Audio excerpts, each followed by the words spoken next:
Thanks for joining us today. This is the Daily Wealth Junkies show. I almost screwed that up again after we just talked about screwing these up, but thanks for joining us today. No worries, Brandon. Yeah, I We still love you. love doing these intros here. But don't forget to subscribe to our shows. That way you're not missing any of our daily episodes with our awesome guests. And with that, I'm going to turn it over to Will to introduce our guest for the day.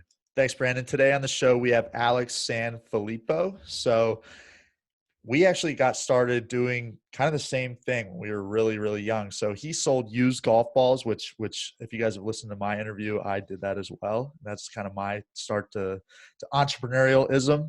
So he sold used golf balls. Then he got into real estate investing, and he built a tech company before selling it. And during the past decade, he's been an executive in the aerospace industry, as well as a speaker and business coach. And his current company that he's focused on is called Creating a Brand. And it's essentially a mastermind for entrepreneurs. And it's really, really cool. And I'm really excited to talk to him and learn more about his background. So Alex, with that, thanks so much for coming on the show. Can you just give the listeners a bit more about your background and how you got to where you are today?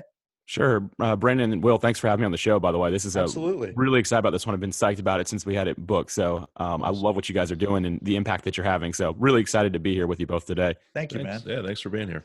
Yeah, so my background, like Will was saying, used golf balls, which was so – you're the first person I've ever talked to that has that same thing. Everyone's like, what? Likewise. Used golf balls? It's crazy, man. Really wild. We probably have a lot in common. I'm looking forward to getting to know you a little bit offline as well. Yeah, exactly. So before I sold used golf balls, I started with a lemonade stand because I told my dad I wanted to make some money because I was tired of, doing dishes and stuff for allowance. That's kind of how it went. They'd give me like $1 a week. I mean, you remember the good old days when that was a lot of money. I'm like, I could get a whole candy bar with that. So anyway, I was like, I want to sell lemonade. I saw some kids doing it. I want to try that. I remember sitting down and at the end of the street with my brother, and we started selling lemonade. And it didn't take me long to realize something called profit margin. So I did the math in my head. I'm like, this thing costs us $9. We're selling this at 25 cents a pop. Anyway, I realized really quick that this didn't make sense for us to do. And I kept on watching golfers go by. It's more of a hobby. Yeah, exactly. It's a hobby. Every 5 minutes, golfers are going by on the green right next to us. And every now and then they come over and ask for lemonade. Just every once in a while, I'm like, well, maybe we should go move over to them because there's more of them. And then when we moved over and started selling lemonade, it worked out pretty well. But then I started watching golfers, like 90% of them hit the ball in the water. I was like, what if we could get those out of the water? Wonder if there's a business there. Long story short, ended up selling golf balls. We're in the 7th tee box in my neighborhood golf course and did really well for just 2 kids. And we actually ended up recruiting some other kids in the neighborhood. There was like 4 of us that were actually working together on it. It was pretty fun. I think I was between the ages of 10 and 12 when we were doing that. But kind of a fun thing. That is awesome. Yeah. You guys strategically place your guys. So there's 4 of you guys. So you strategically place each other throughout the course. That's perfect because by the time you get to the 7th hole, you've lost all the balls already. Exactly. You're like, damn, I need some more balls. Yeah, exactly. I remember I was on the 13th hole for that exact reason. And but I really, I'm sure you did the same thing. I leveraged the whole, he's a cute kid. He's just getting started in business, and people love that. And that's really cool that you did that. We tried one other thing that is probably a little bit inappropriate at this point. But anyway, the cart girls would always ride by. And when they didn't care about the cute kids anymore. The guys just wanted to talk to the girl on the cart, Of course. So one of my neighbors, he was one of the other kids with me. He had an older sister, and she was always in the backyard by the pool. And I'm like, how about you just come out here with us? Anyway, long story short. That is so funny. Perfect. Yeah, Perfect. you got to know what sells, right? Right. Now I look back, I'm like, I would not do that anymore. That's no morals as a child, but apparently I've grown. Anyway, so past all that, I mean, obviously there's not a lot of lessons in that we can really talk to it at this point. But when I turned 16, I started really from that age on, I really was fascinated with business far more than school. Like I wasn't near as interested. I did pretty well through school. I was probably, I was kind of an average student. I passed. I didn't get in trouble or anything like that. I did a pretty good job, but in my head, I was always thinking about businesses. And by the time I was 18, I was ready to invest in real estate. However, before that, when I was 16, as soon as I knew I was ready because of the business I started at 16. So I realized there was a need with another business partner. He was a bit older than me. And we were looking at houses all the time. I love looking at real estate. And a lot of times you look at a room with pictures on the MLS and you couldn't really get an idea for how big the room was. You know, it was kind of hard to kind of like picture it. It's like, okay, I see they're kind of taking a picture of this corner and they took another in this corner. We had this idea to do a 365-degree tour of each room. Now that's pretty common technology where you can click on a picture of a house and you can actually like walk through it basically online. Right. You twist around. That was not in existence before we decided to start a company that actually did that. So we found a way to take 2 pictures with a camera either side of the room, and then you could stitch them together and people could literally drag around and look all around the room. And we're able to do that. So it was 365-degree tour. I don't even remember what we called it, Jack's Virtual Tours. We had different names for the software. But anyway, long story short, that's where I became passionate about real estate. Is we started that. I started at 16. I had 3 editors working for me and 4 photographers, and just became passionate about real estate because I'd start asking the photographers. I'm sitting behind a computer all day. I'm like, hey, what was that room in that house? Was that originally there? Did it look like it was added later? And these people were like, I don't know, man. I just took the pictures of it, you know? But I became very fascinated with real estate. Anyway, at 18, I knew that, hey, when I turn 18, I want to go ahead and start investing in real estate. So I did that.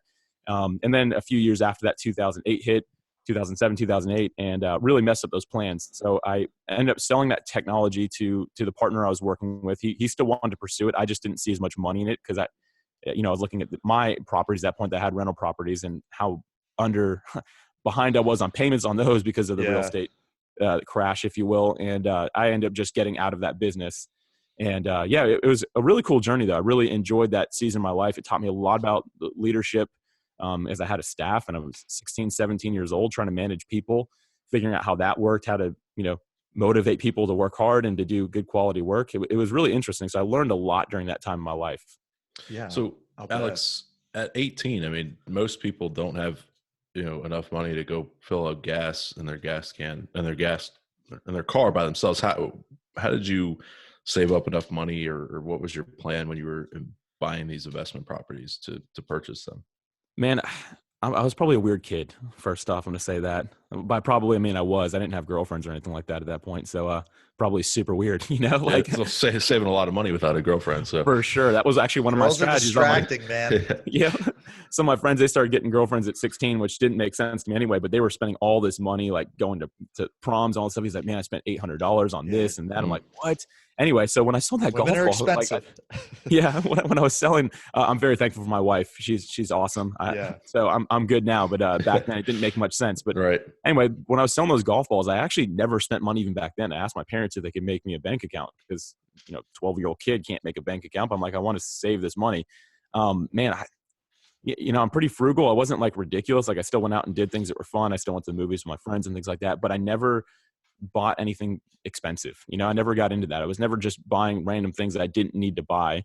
And so I saved a lot of money from the time I was 12 till I was 18, and then just kind of had a plan to invest. So my first real estate property, I was able to put 20% down, which I think really set me up for a win.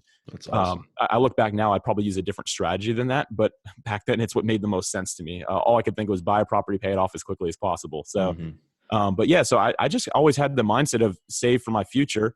There's things that I wanted to do when I became an adult, and I understood that, hey, at that point I was still a kid. Like I just had to start thinking what I wanted to do next. Right. That's really cool. And there's a lesson in there for sure that the fact that you were able to save so easily. What I always see is when you're kind of aimless and you don't have any goal that you're working towards or anything that you're trying to build, you're more likely to go out and blow money and just piss it away on things that aren't going to appreciate or don't have value, cars, crap like that. Right. But when you're focused on building your future and feeding the beast, as they say, keep investing in it, keep doing that whole thing, then you're more likely to just naturally not spend money on stupid stuff. So, and it sounds like that's exactly what happened with you. Yeah, exactly. I couldn't say it better myself. Yeah, that's really cool. So from there, if you want to continue on that journey that I went on, at that point, real estate kind of wasn't a thing for a little bit, for me at least.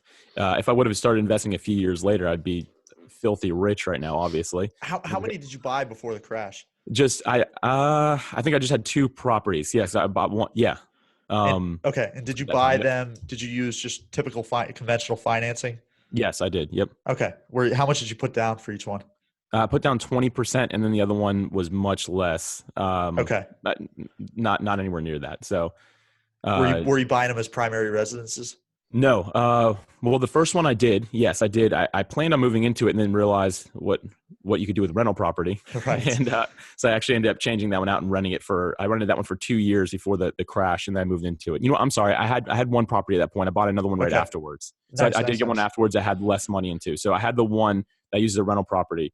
And that's what really, I was upside down in it after that. It went from being worth 170. It was a condo, so it was worth 170 to being worth like literally 40 or 50,000. Condos got crazy, smoked during it was so bad crash. Yeah. Think about it, I put down 20%. Like I sometimes still think back this, which you can't look back. So I don't look back and like, oh man, I wish I could have done this. But you think back, I'm like, man, if I would have waited a year or a year and a half, even, I would have been able to buy it outright, right. Which is crazy. That's a great point. Yeah. Hindsight's 2020, right? Exactly. It was actually a good lesson learned. It actually got me to slow down and think a little bit bigger for my life. The next thing I started doing, I'm like, all right, well, what's like a bulletproof industry? Like I still need to work. And like, obviously this won't be the last time a recession happens like this. Like this will happen again at some point in my life. That's just the way history unfolds. I'm not saying it was gonna be recent or anything like that. I'm like, I want to get into something that is still making money. And, my dad was actually in the aerospace industry, which from his insights, I knew that was still doing really well. He wasn't doing bad. So I went to what at that time was one of his companies. I was like, hey dad, can I get like a part-time job?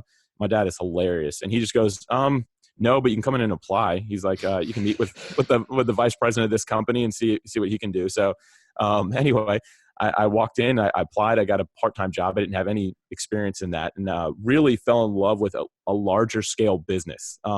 That company ended up getting sold. My dad, he was the original owner, but he sold it. And so now it's a public company. And it's actually the one that the aerospace company I've been involved in for such a long time. I worked my way up from my part-time receiving person to now a senior executive. So there's 5 of us that are running the company. I'm one of those 5 people. Nice. Yeah, it was over a long period of time. There's a lot of lessons in there, but I realized that was a great industry to be in. And then I became passionate about business and the way it operates, because you learn a lot sitting at all those different seats that I've sat in that company over the years. So it's been a really, really cool journey just to learn that type of thing. And then Will and Brandon, you both know this now that I'm back in real estate on the side as well, just a hobbyist right now, if you will, but still passionate about that as well. But I do buy and hold, and I have a property manager, so I'm not even really hands-on at all. But yeah, so aerospace has been one of my main focuses for a long time. I've learned a ton about business and really enjoyed the journey. That's really cool. So what are a few things that you can think of that you learned about business by, experiencing kind of each role that you've experienced, working your way up? Yeah. First off, working hard is a really important thing. I think that it's becoming more and more rare in the world today. We all talk about working smart, which is both are extremely important, but at the same time, you cannot replace hard work with anything. Like if you're a hard worker, you're going to get noticed. So I've always been somebody who's gone the extra mile. I'm not saying I'm in the office for 60, 70 hours a week or anything like that, but while I'm there, I am focused. And I've always had this philosophy of, when you're working for a company or even for yourself, you owe it to yourself to give 100% while you're there. Whatever it may be, if it's your own company or it's a company that you're working for, put your phone away. So for me, I don't check Instagram or Facebook or any of those other apps while I'm at work. There's some days where my phone never comes out of my backpack. It sits in the backpack all day. Man, that is difficult. I mean, it is. I couldn't. I'm terrible at it too, but that's pretty difficult for most people to do, I think. But that's impressive that you can. Yeah. That's a really good lesson about just being a true professional. And no matter where you're in, if it's temporary, if you want to go do something else, just being a professional and working really, really hard, that stuff gets noticed. And the people that, I always rag on millennials, even though I am one. Me too. But it just seems like the millennials these days are, as a whole, just want everything handed to them. They want to work, 5 hours a day and make $100,000 a year. And they just don't want to. They don't want to do very much. Yet they want to get rewarded immensely for that.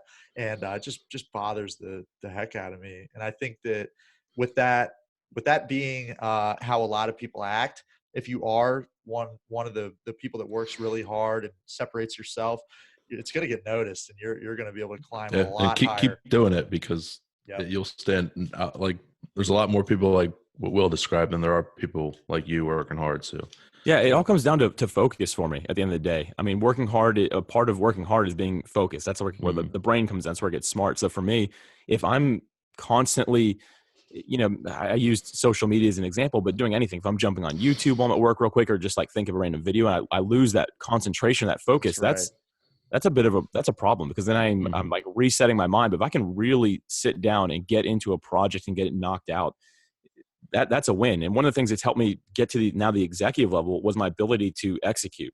So it was like, Alex, here's this project. It's probably gonna take 6 months. The first thing I'd sit down and do is build a timeline. I'm like, all right, like obviously doing this project, like one of them I did was to clean up our inventory stores, and not physically, but from the computer side. It was an absolute mess. It was like, when I got my hands on it, it was about 25 years of bad information and just things that had gone wrong. Oh, wow. When I sat down and looked at it, and they're like, hey, let's do this. And that project, actually, the one I'm using an example for, was a 7-year project that they gave me. And if you sit down and just say, okay, this is the giant project, and you're not like focused on it and focused on how you can do a little step every day to get there, I mean, it was so overwhelming to look at. I'm like, the first day I sat down with them, like, where do I even start with this? Like, part of me just wants to burn the whole building down and start over, like, yeah. But it was one of those things I just took off. I focused on a little bit every single day, worked hard at it. And over a 7-year period of time, that's how long it took, I was able to get it accomplished. And today we have some of the cleanest books in the industry. That is really cool. That's awesome. You just put a plan together and executed on it. Yeah, that's great. Absolutely. So it sounds like you're one of the top level guys at this company. Is there any equity that you have? Is there profit sharing? How does that work? Yeah, it's actually a publicly traded company. So we're a public company, multi-billion-dollar company, and gotcha. Okay, so there's options and things like that in there. Yeah. Okay, got it. What's your plan moving forward with that company? Are you going to continue to just trudge ahead, or what's your focus there? So for me, I'm a different breed, if you will. When I look at the business as a whole, I always think that everyone's time is limited, no matter where you are. You're not called to be anywhere forever. I've kind of hit the point now where the only job we don't do vice presidents, we do senior executives. So it goes from senior executive, the next level is president or CEO. And I don't know if those roles are for me necessarily, and that's fine. And honestly, if I sat where I am forever, like right now with this position, if I just decided to stay here and kind of hang out here and do my best to help the company grow, honestly, I'm doing that company and the future employees a disservice. At some point, it's someone else's turn. You got to pass the baton at some point. And I'm a firm believer in that. So let me ask you this. How do you come to that realization and like the acceptance of that? Because, I think leaving a job is tough for some people to, I don't even know what I'm trying to say, because I know what you're saying, because I've been in that situation too. But like, how do you come to that realization and understanding with yourself to say that, hey, I'm not meant to be here forever. I need to, accept that and, move on. Start planning for the next thing. Is that what you're? Yeah. Well, Brandon, I agree with you. It's hard to put to words. Like, it's not like an easy thing to put to words necessarily, but it kind of does start with a feeling. I'm not much of like a feeling type of guy. I'm a thinker. But it comes with a feeling of like the realization and like internally that, like, I'm still adding value, but at some point I'm not going to be adding value. There's a time where you get too close to something to really be able to have constructive criticism about it anymore. Right. And at some point you're so involved in it that like you need an outside set of eyes. Perfect example of this is I love writing content. I've been blogging about business and everything that I love for the last almost 8 years now. And some of my pieces, I was so attached to them. Like, man, I did such a good job on this that I couldn't realize the simple spelling errors I had in it. Even though I'd reread it 10 and 15 times, it took one new set of eyes to be like, hey, you messed up in 3 spaces here. I'm like, what? And I feel like it's the same in our business. At some point you hit this level where it's like, okay, I've done all that I can to add extreme value. But if someone else was in this position that's hungry and that has a new perspective, possibly, they'd be able to grow it so much further than I'd be able to. It's kind of like you took it as far as you could go. It's the next person. Yeah. Same thing with like passing the baton, as I used that example a few minutes ago. Think about in the Olympics, like if that one person decided to do the entire run by themselves, they would not be able to do it with that same stamina and speed as passing the baton to somebody else. And I think it's the same thing in business. That's exactly right. If it was the same person running that entire race, they'd burn out, and they'd. It's no different in business. You just get to the point where you need to move on. It's like your time is up, and there's nothing really else that you've done all you can, and you. It's almost like you get bored, kind of, and you just have to move on to the next thing and focus on something else. And just say, you know what, time is up here. I gotta get going. So That's really cool. So tell us about what your next move is. Yeah. So it was about a year ago now, getting close to it, that I started creating a brand.com. On the side, I've been doing for years, just under my name. I used Alex. Let me interrupt you. It's Sanfilippo.com. called creating a brand, right? It is called creating a brand. Got yes. it. Okay. I just it's wanted not to clear necessarily. that up. Yeah. Thank you. Clarity is important. So thank you for that. Right. Because you said earlier, you're like, what brand are you creating? I didn't, Yeah. So the name of it is creating a brand. Yep. Creating a brand. Creatingabrand.com is a website. The podcast is Creating a Brand Podcast. It's just that kind of theme I went with. And, but anyway, for years, I've been doing business coaching on the side, just being in aerospace for so long, a fast growing company. We've really scaled quickly. We've grown every year since it started. And it's been cool to be part of, but I just understood how to develop business strategies and systems and things like that a lot of people just aren't really sure how to do. So I've been coaching for years. I was just using my name. I used alexsanfilippo.com. I realized though that I think we all have a passion inside of us, right? We've got something that we're passionate about. I think Will and Brandon, you guys would say the same thing. There's something inside of you like, this is the need that I want to fulfill. 100%. And for me, I was realizing as I was coaching, I really wanted to help the new entrepreneur, somebody who is getting into it, no matter how old they were or how far along they were in their journey. I just wanted to help somebody who was like, man, I don't know what to do next. I want to help my next step and I don't want to waste a lot of money along the way. And that's why I wanted to help. But I found that I was helping businesses a lot. And that's because the rate I was charging, and unfortunately, it's just what made sense. It's time for dollars, right? When you're doing coaching, Sure. It was too much for somebody who was new. So I wanted to develop a new idea to kind of reach my ideal market. So I actually stopped coaching. I continued speaking. I still travel around and speak quite a bit, but I shut down the coaching side. I opened creatingabrand.com. The only product I have, the only product or service is an online community. It's a mastermind for entrepreneurs, and it's basically its own social media platform. So it's not on Facebook or anything like that. It's completely standalone, and it's just people on there that are wanting to create something for themselves and are wanting to do so without wasting a lot of time and money. If someone would have helped me years ago and given me some advice, I wouldn't have made some of the mistakes I made along the way. So the whole idea is let's help each other do that, and then just share resources and things that we're learning. And it's been a lot of fun. I love it. It's been very fulfilling. I'm actually reaching that person that like I'm passionate to help, instead of just bigger businesses and things like that. So it's been really fun to do. Man, that is so cool. And our, people out there listening to this are probably ideal candidates for what you're doing. So that's really, really good stuff when you just get like minds together and you can feed off of each other, ask questions and provide value and insight. That's really cool. Yeah, I think back to when I was starting it, and I kind of sat down one day and I was like, okay, what am I most passionate about? I knew it was helping these type of people, and I was just like, what are some things I've been able to do in my life that were really successful? At one point, my wife and I actually, we started a church small groups program at our local church here. It actually ended up growing to be one of the largest in the country within 4 years. It went from just her and I in these small groups, just like meeting all around town, playing sports and stuff like that. And it went to, I don't know the exact number of leaders. It was over 80 leaders with over 1,000 people going to these groups every week. And I just realized, hey, I'm passionate about creating community for people and helping them find a home or a tribe. And I was like, that's what I want to do with these entrepreneurs as well. Like we're all over the place. We're all starting something unique, but like, let's get together and see how much faster we can grow as one unit, a mastermind, if you will. And it's just been so much fun to operate in my area of passion and be able to help people in that way.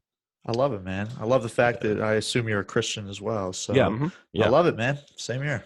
That's cool. So Alex, that was going to be one of my questions. So for obviously this you group, there's some sort of investment in it from their side, so from the customer side of it, but kind of explain the value of being part of a mastermind and why it's so important to be in a group like that. Yeah, I'll tell you what, if the three of us got in a room together and just talked on a focused topic, like let's say we're going to talk about real estate, like what do we do next? And after just a couple of hours, the value speaks for itself, because you'll realize you got a whiteboard there and you've got like notes, strategies, ideas. There's some things that you just can't do by yourself. And I feel like, man, more than ever, like we got social media, but people are lonely, and especially entrepreneurs. I realize they go at this thing completely alone. Like they're completely solo. And if they're like me, when I first started this journey, I wasted a ton of money and time on things that didn't matter. They weren't important at all. They didn't add any value, but I thought it was my next step because I was doing it alone.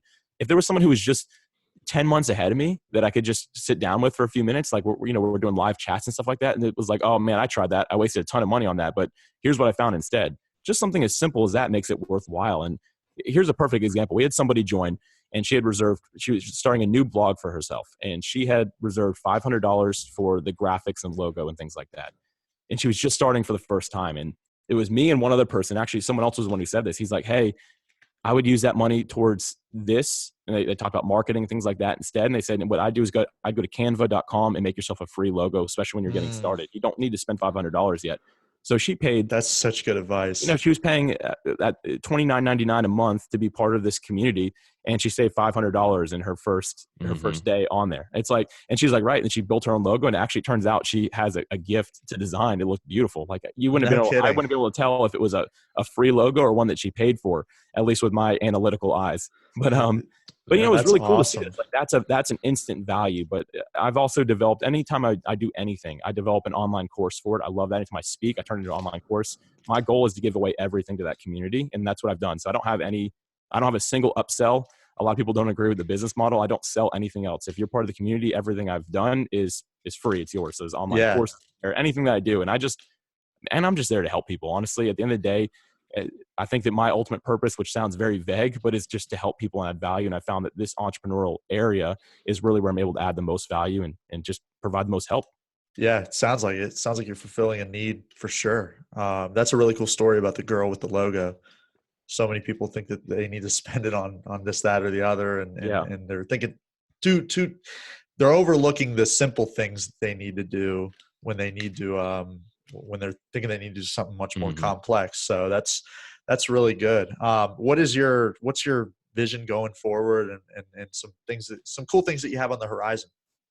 Yeah. So right now my big focus and kind of my whole marketing strategy, if you will, is all kind of based around the podcast I have, the Creating a Brand podcast, where I'm just interviewing people on topics that I think really matter for entrepreneurs. So sometimes it's actually marketing, sales, it's even been social media management, but it also gets into some of the personal development things. Like we've talked about how to have a life of balance, which I think is really important. Cool. Recently, we did an episode on the topic of sleep, just talking, because I know as an entrepreneur, and you both know this as well, sleep is the first thing you cut out, right? You're like, well, I'm going to get 4 hours tonight. It's the first thing to go. But I had someone come on that was an expert in the field of sleep, and he just talked about how important it is for your mental capacity and your decision making. And it's one of those things that, again, it's just a really cool topic that I'm like, this is something we need to cover. So going forward, I'm continuing to build the podcast, and I've seen some great success with value. Yeah, that's good stuff. It's been cool. And at the end of the day, I've not, I don't care that it's grown. At the end of the day, I've always had the mindset, if I help one person, it's worth it. And I just keep that one person on my mind. And just by doing that, it's been able to grow. And I'm humbled to be where I am, because I never even thought it would hit the levels that it has already. But yeah, so my big thing moving forward is continue doing the podcast. And then I pour 110% into that community, man. If someone's in there, I just go in there. I'm like, hey, what do you need help with right now? So, and I'll do one-on-one calls. We'll do group stuff. We do webinars with them, all kinds of things. So really just developing that further. And I'm believing for the network effect to take place, which basically is the theory of the more people that join something, more valuable it becomes. The idea is the more people we get in there, that right tribe, the people that really need it most, the more valuable it's going to be for each and every one of us. Mm-hmm. That's really neat. Before we get into the moments of truth, I just want to talk about, so your current job. And I know we talked before the show started, you're phasing out of that, or your plan is to phase out of that. So can you just talk a little bit about that, what you're doing to prepare for that? Yeah, we probably don't have time to get into everything I'd want to share on that. Sure. But I can give you a 3-step system. Give us a Spark Notes version. Yeah, and I'll tell you what, this is something that's helped me get promoted throughout my entire career. I focus on 3 main things when I'm thinking about like exiting a position or even a company, and I focus on these 3 main things. They're automate, delegate, and educate. So the first thing I'm going to do is I'm going to automate as much of that job as I possibly can. Like what can a computer do that I'm currently working on, or my team's currently working on? What can we make into a system of some sort?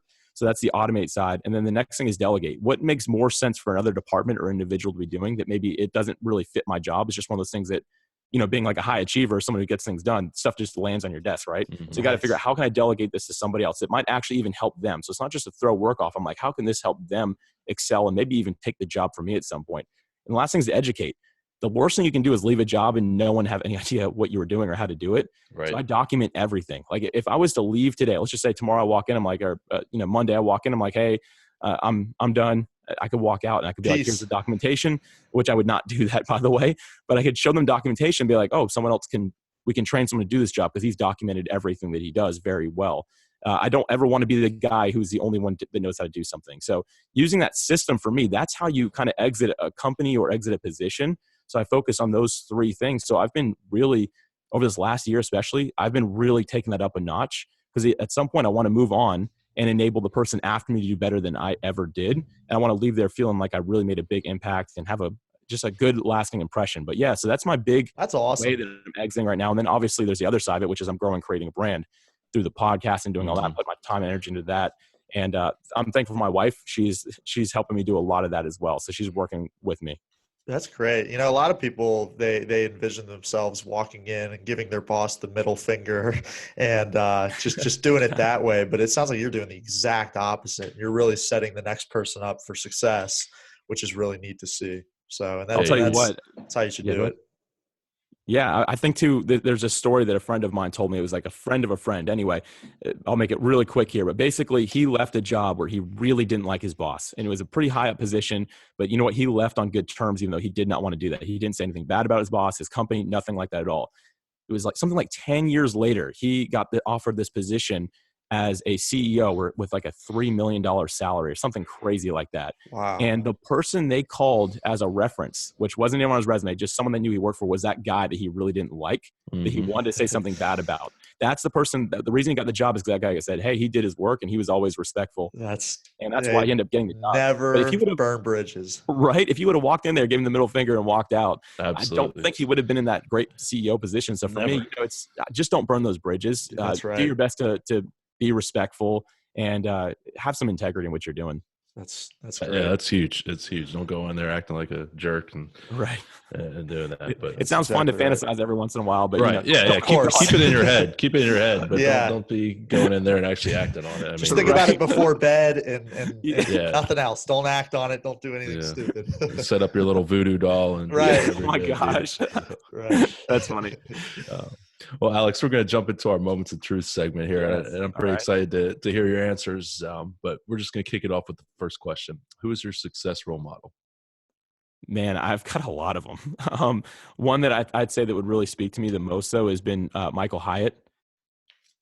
Okay. Actually, why is that? Explain.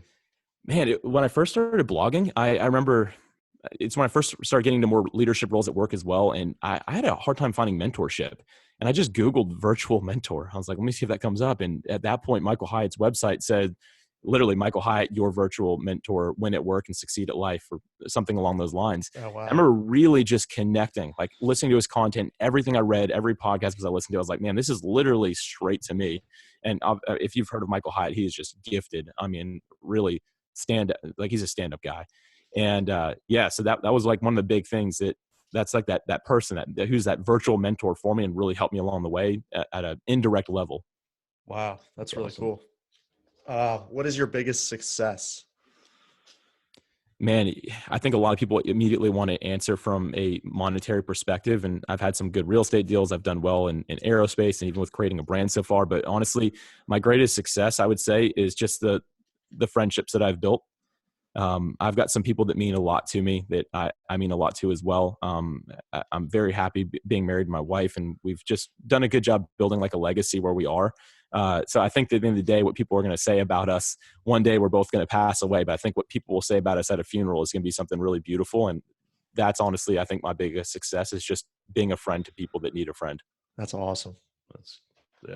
Making an impact on people, even if you don't even realize it. That's awesome. Mm-hmm. What's a typical day for you look like? Oh man, I mean, if you guys want to get into morning routines, I'm just gonna I'll skip all that. No, please. That's exactly what we're going for. Yeah, man. Here's the deal. I believe that every great morning routine starts with a better evening routine. I think that if someone jumps straight to the morning routine, it's like teaching you how to bake something and telling you none of the ingredients. Just saying, throw it in the oven at 375, and you're like, throw what in the oven? You know, so for me, it starts with my evening routine. So I'm very structured. I will actually pick out my clothes the night before. I set out, I make my food, including my breakfast. I have it all ready to go. Everything. I even go as far as backing my car in the night before. The idea is to avoid decision fatigue, because I believe as I make a lot of big decisions every day that affect multi-million dollars, that me having my mind not right is not okay. So I don't want to waste decisions on, okay, what am I going to wear today? What am I going to eat for breakfast? Dude, What am I that going to take is for so lunch? good. So the night before I have a set of 7 things. I'm basically, all right, I'm doing these every single day. I'm looking at my calendar. And then in the morning I wake up, man, I get up, I keep my phone away from the bed. So the alarm goes off and I have to jump out of bed to turn it off. I head straight into the room. I turn on the lights and I get straight into, the hygiene side of things, brush my teeth, getting dressed, all that. I'm big on, mentioned that I'm a Christian. I'm big on spending my time with God in the morning before I do anything else. So I make sure that I prioritize that. And then I head out the door and, haven't really, aside from like that time with God, have not made any like true decisions in my day. Like I don't even have to worry what's behind my car. I'm literally just pulling it out, driving straight to work. Even my playlist and stuff that I'm gonna listen to on the way to work is already ready to go. It's queued up. So there's no decisions. By the time I sit down at my desk, the idea is, all right, Alex is good to go. Like he knows this is what's going to happen. And, he's ready to make big decisions. So that's kind of my morning, evening routine. In between that, again, everything is my calendar. I keep absolutely everything in my calendar. I keep a checklist every single day as well. So I make sure that I'm going through both these things and just being very intentional with my time. I'll always try to schedule time with friends, even if I'm like, hey, it's a Monday night, I've got it available. Let's get something on the calendar to kind of hang out with some people. So I just make sure that I'm living intentionally. I don't want to get home from work and be like, well, what am I doing later? And obviously there's that time of rest where you want to make sure you do have that. I reserve an entire day to rest and things like that. But a typical day for me is structured to the point. I like to be impactful every single day. Wow. That's great. You guys hear that? And I recently, I fell off from doing it, and then I got back into it like a year ago or so. And but just planning out your day and your morning and everything the day before is just crucial. If you don't do that, you're just going to go where the wind blows you. You're going to be running from fire to fire, and you're never going to get anything done.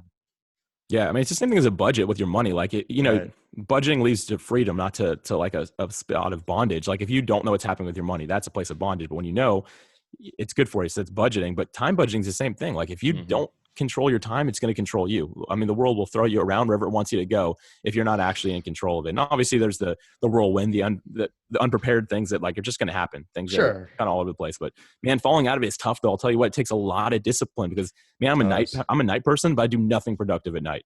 I just like to stay up late because I like to stay up late. And I like to sleep in because I like to sleep in. But I force myself saying, hey, you got a 10:30 bedtime and you're up at 6. And I found that 7.5 hours is like perfect sleep. That's like the right number for me. It takes a lot of self-discipline. It's easy to fall out of, Will. So I know you mentioned that, but that's happened to me time and time again. I'm not saying that I'm perfect. I haven't had this perfect system that's been in place for years. I'm always recalculating, going through it, Yep, absolutely. Absolutely. What's your favorite quote? My favorite quote, the best time to plant a tree is 25 years ago. The second best time is today, which is I looked up before this to figure out who on earth said that. It was a Chinese proverb. So, but yeah, the best time to plant a tree is 25 years ago. The second best time is today. And it's spoke to me because, man, we can look back at our lives and say the things we should have done. Like a perfect example, I should have invested in real estate 2 years prior, 2 years after I actually did, right? And I can look back at that my whole life and just be held down by that. But the truth is, like, man, the second best time for me to actually make a meaningful investment is today. What can I do today to do something? So I go to a lot of conferences I speak at, and I see some of the same people year after year. I hate running into people that say the same thing. Man, I'm getting ready to start a podcast. A year later, man, I'm almost about to launch. A year later, like, I'm getting real close. I'm like, just do it. Like, go ahead and just start it. Like, today is the best day for you to do it. Like, 3 years ago would have been ideal, but like, this is the second best time. So go ahead and do it now. That's exactly right. And, we go, there's multifamily conferences and things like that. And you see a lot of the same people. And a lot of them are like, oh, I'm still looking, still trying to figure out what I'm wanting to do. Like, they're never going to be ready. I mean, how many conferences are you going to go to? Right. Do something. And we kind of kicked around the podcast idea for a while. And I attended a couple conferences that within the multifamily world, and there were people talking about podcasts. And it's like, it's a good idea. It's a good idea. And then finally there was one we went to, and I was like, you know what? We're doing it. And you just got to pull that trigger to make it happen. And so exactly. You're very right about that. What are some of your hobbies? Man, I love business, as you all can tell. I absolutely love that. I consider real estate a hobby as well.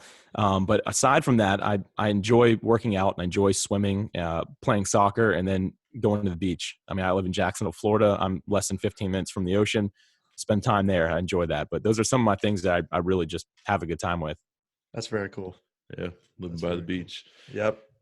What is the best business book that you've read? Oh man, there's so many. I'm going to go with a really current one. Okay. Man, I don't mean to call anyone out because I read a ton of books. My podcast, a lot of it, these authors, the people that I'm interviewing, they'll send me their book first, and I'm going to read it.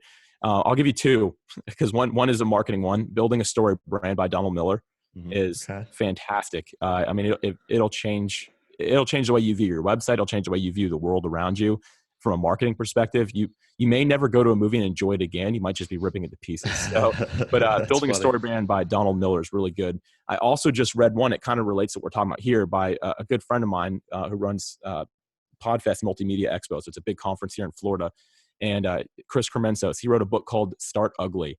And the whole idea is just get started and don't worry about how beautiful it is or anything like that. Earlier talking about the logo. So it's like, don't worry about that. Just go ahead and launch it and then improve over time, continue to get better and better. But I think a lot of people need that in today's world because we look at these big brands and we assume we can't get started until it looks something like that. But the truth is, Start Where You Are Today is a really good book. I just read that one last week, actually. Fantastic. So awesome. So, and again, I'm going to jump back to kind of the podcast. That's the same way I think every day we figure out, wow, there's more stuff that we need to do with this show. There's more different things, but we just got it started and yeah, and we're constantly going to be improving, and that's just the way anything is going to be when you start out. You're not going to be Amazon when you start out, and you shouldn't expect to be.